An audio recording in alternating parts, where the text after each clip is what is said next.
Hi everyone. I'm Mr. Jiang from the Woronzoff Law Office. We're a general practice. We do immigration, criminal, divorce, landlord tenant, and especially after COVID, we are focusing more with of counsel Leslie Sutton, ESQ, trust and will.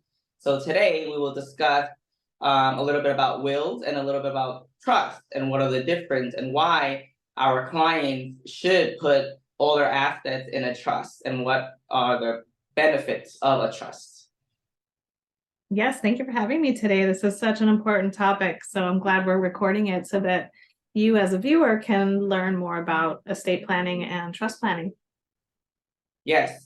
So lately we've been having a lot of questions of what our clients should do with their assets and how to protect them, especially when they're 65 or almost 65. And what is the difference between, irrevocable trust and an irrevocable or a Medicaid trust? So lately we've been making, a lot of Medicaid trusts so that our clients can or will apply for Medicaid and how to protect them rather than doing probate. We've been doing a probate case before COVID. It took a year, and with all that legal fees, I feel a trust is more efficient, and you won't spend as much in legal fees if you would have set up a trust for your parents or your loved ones. Right. So just as a little background, it's important to explain and to understand what is probate. So whether you die with or without a will, and a will being instructions for how you leave your assets when you die, a will or no will, when you pass away, your assets need to go through the probate court.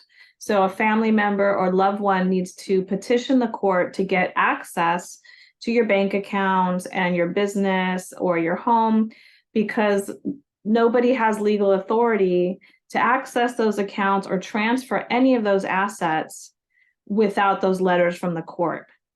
And unfortunately, the courts charge money for that. Lawyers charge money for that, and it can get very expensive. And since COVID, there's been obviously there was a shutdown with the courts, which caused delays, and then a lot of increasing deaths. And so the courts are very backed up. So we're seeing delays for family members up to a year, 2 years, depending on the circumstances, which is all that time you're not able to get access to your loved one's money or transfer assets. So it's the goal at that point is to avoid going through court. And one of the best ways to avoid probate is to set up a trust and moving your assets into the trust, which goes into effect immediately upon your incapacity or your death, so that your family doesn't have to go and hire a lawyer and go through the court process. You can name a trusted loved one or family member to be a trustee. And the minute you pass away or become incapacitated, that trustee can step up and start distributing the assets. Right. So we actually did a closing for a client named Wendy, and her issue was that they didn't have a will nor a trust. So the closing was a little bit complicated because we needed to get administrative paperwork. And then once it was sold, the proceeds had to go to, the estate account. So all these issues could have been avoided if a proper trust was done before her mom passed away. And then there was like 8 children and 3 grandchildren. So it took a long time to get everybody checks cut out.